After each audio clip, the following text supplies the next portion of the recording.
Hi friends, my name is Chaitanya Patke and welcome back to my YouTube channel. In this video, we are going to look at the preview of the third test match in Rajkot, which is going to take place at the Niranjan Shah Stadium between India and England, and what an enticing prospect this third test match is going to be, because as we all know, the series is currently tied at 1-all, and the result of this match may well decide the fate of the series.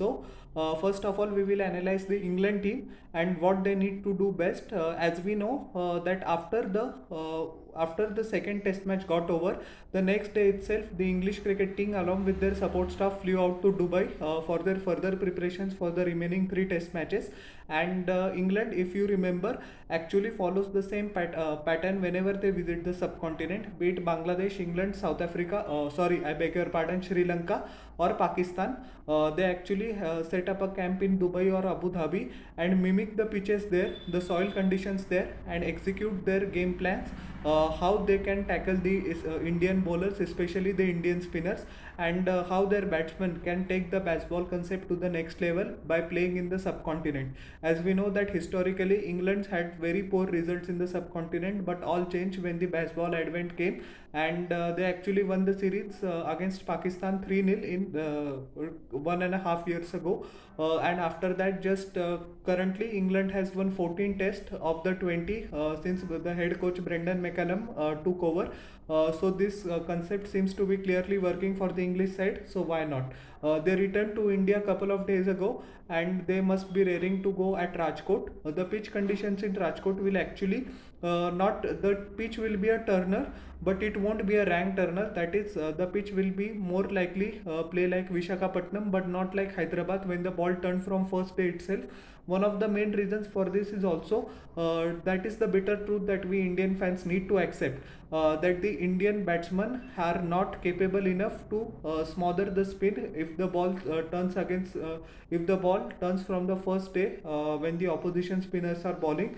We were 15-20 years ago the best players of spin in the world, especially in our home conditions. We were invincible, but that isn't to be said about this current generation. And the one striking aspect is that tomorrow Sarfaraz Khan, actually according to my sources, has told me that he will make the debut, but still it is going to be one of the most inexperienced Indian batting lineup in recent memory, but I will come back to that later. Zach Crawley played brilliantly well for England. He must be looking to convert his starts into big daddy hundreds. He batted excellently well in the second innings at Vishakhapatnam, and was the lone bright hope for England in that test match. Ben Duckett plays exquisite cover drives, on drives, cut shot. He has every shot in his arsenal, but same problem as Zach Crawley. He isn't able to convert his starts into big scores. Hopefully, both of them will be looking to do that. Thankfully, from England's perspective, both the openers have given 50 plus stands at least in one innings of the each of the test matches played recently. So they will be hoping for the same. Oli Pope unfortunately couldn't conjure his magic, just like the magnificent second innings 196 he scored in Hyderabad at Vishakhapatnam, but he will be raring to go in the third test match. The biggest negative point of England has been the batting of Joe Root. He has not performed at all, and his highest score hasn't gone beyond 40. Although he looked particularly well for his short stay of 16 against the spinners like Ravichandran Ashwin and Akshar Patel in Vishakhapatnam, but there are concerns within the English media and the former cricket captains, including Sir Alistair Cook as well as Michael Vaughan. Said Michael Vaughan to completely said that Joe Root needs to abandon the baseball concept and return to his old game, at least for the remaining three test matches. My problem with Joe Root is the same, that he doesn't, just like with Rohit Sharma, doesn't do it in the white ball formats. Joe Root doesn't know to differentiate when to play baseball and when to switch into his old Joe Root that we know pre-baseball. He was one of the best batsmen in world cricket. He still is. Don't get me wrong, but according to his potential, he has not played a single innings out of the four innings he has played for England, which could be beneficial to the English cause. And Jasprit Bumrah has been the Achilles heels of Joe Root. Whenever Joe Root comes to the crease, the Indian skipper Rohit Sharma throws the ball straight away to Jasprit Bumrah. And Bumrah has got his wicket more often than not. LBW first He gave the catch to first slip to Shubman Gill. So all in all, he needs to work on his mental aspect against Bumrah. As you remember, Bumrah got him out many times in the 2021 as well as the when England visited India, as well as in 2018 and 2021, 2020 2021 when England visited India, and the latter part of the same year India visited England. There also Jasprit Bumrah had Joe Root's number. So he needs to work on his batting because he is one of the most important or the most important English batsman. He needs to find his mojo and soon. Ben Stokes, as we know, has performed brilliantly well with the bat. His captaincy has been brilliant. He has been imaginative. He isn't going to bowl in the remaining three Test matches as well, as we know that he had a knee operation in November last year. So he will play this full Test series as a specialist batsman only. Coming to Johnny Bairstow, he actually looked pretty good despite the fact of not scoring much runs.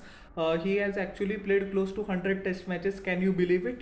And team management will be hoping that he converts his starts. That is the problem with all of the English batsmen. They get the starts but are not able to control their urge to play ball or just play stupid shots and get out. So that urge needs to be controlled. Coming to the English bowling, I don't know if James Anderson will play or not. Basis on the form, he should play, but there is a concept in the England team management about rotation. So hopefully James Anderson plays tomorrow, because that will be a sight to behold. Despite the fact of being an Indian, I love James Anderson both, and he is going to present the challenge to the Indian top order.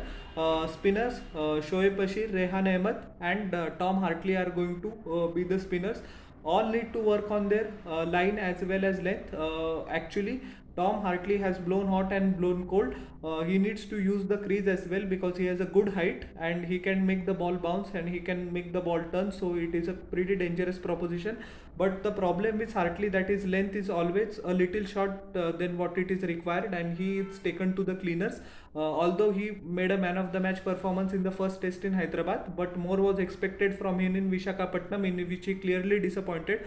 Problem with Rehan Ahmed is that he bowls 4-5 good deliveries in an over, and the last one is a rubbish delivery which the batsman spanks for 4, and all the pressure is released which he built in the first 4-5 deliveries. Shoaib Bashir impressed one and all with his debut, but he needs to work on his economy rate because the Indian batsman, particularly Jaiswal, took a liking to him in the first innings. So all in all, England look to be on a strong footing, but favorites are still India, mind you. First, now we will come to the analysis of our beloved team India. The Indian skipper Rohit Sharma needs to turn up because he has failed in all the 4 innings, and he has the most experienced amongst all the batsmen. He has till date played 56 test matches. Tomorrow is going to be his 57 test cap for India, and Shubman Gill is the next most experienced batsman at 22 test matches. So this doesn't look like a very experienced Indian batting lineup, as we know that Rajat Patidar made his debut in this series only. Case Bharat has not even played 10 test matches for Team India. According to my sources, tomorrow Sarfaraz Khan is going to be drafted in the place of KL Rahul. Although Devdutt Padikkal has been named as a replacement of Rahul, but as Sarfaraz Khan has been selected earlier, so Sarfaraz will get his opportunity tomorrow, I beg your pardon, and all the best to him. There has been injustice served to Sarfaraz Khan by the previous selection committee, because despite the fact of scoring tremendous runs in 4 first-class seasons, he has not been able to get his due. He should have played in the second test match as well, in my humble opinion, but the team management thought otherwise. Anyways, tomorrow he is going to make his debut in all likelihood, 99% chance. So all the best to him. KS Bharat needs to work on his batting a lot more. Although he played a crucial innings of 28 in the second test match at Hyderabad, but that couldn't save Team India from the defeat. But other 3 innings he has been pretty lackluster, and we have to remember that Dhruv Jurel is also an exciting option as a backup wicketkeeper for this series. If unfortunately Bharat doesn't perform with the bat in the third test, the team management might be tempted to give opportunities to Dhruv Jurel in the final 2 test matches at Ranchi and Dharmashala respectively. Yashasvi Jaiswal Jaiswal needs to carry his form, needs to carry his momentum. He just needs to know where his off stump is, because I think James Anderson exploited that to the hilt in the second innings and eventually got his wicket. Actually, Anderson dismissed him in both the innings, but the setup in the second innings was quite magnificent. Shubman Gill's test career got a new lease of life with a magnificent 104 in the second innings at Vishakhapatnam. Hopefully, he continues this form. It will be good for Team India as well as his own career. Shreyas Iyer has been dropped. So yeah, the team management in ringing the changes quite fast. And one more important thing that we have to address: the Indian batting unit has consistently raked up scores as 398, 399, 400, 425, but we have the talent and potential to score 500 or even 550. So why not exploit that talent? Our batsmen sometimes have the comfort of knowing that if we score in the past, had the comfort, if we scored 400, 450, we will win the test match against England. But we have to remember that this is not the same England side. They come out all guns blazing, they don't care for a defeat. So we have to have some extra insurance of runs. And so the tracks, as I mentioned previously at the start in my video, that it is going to be a turner, but it is going to be a flat track, just like the second test match which concluded at Vishakhapatnam, to help Indian batsmen score a big century, a big score, I beg your pardon. And nothing wrong in that, home team taking the home advantage, but we shouldn't be overconfident. Now coming to the Indian bowling, one huge selection dilemma for chief selector Ajit Agarkar and his panel as well as the team management is that Ravindra Jadeja is drafted straight away into the playing 11. He missed out the second test match due to a hamstring injury, but who in place of Ravindra Jadeja will go out of the playing 11? Will it be Akshar Patel or will it be Kuldeep Yadav? Kuldeep Yadav performed excellently well in the second test match, so he merits a place in the side. Akshar Patel has unfortunately not performed up to his potential. We have to remember that he was player of the series in 2021 when England visited India 3 years ago. He took more than 30 wickets and bowled brilliantly well.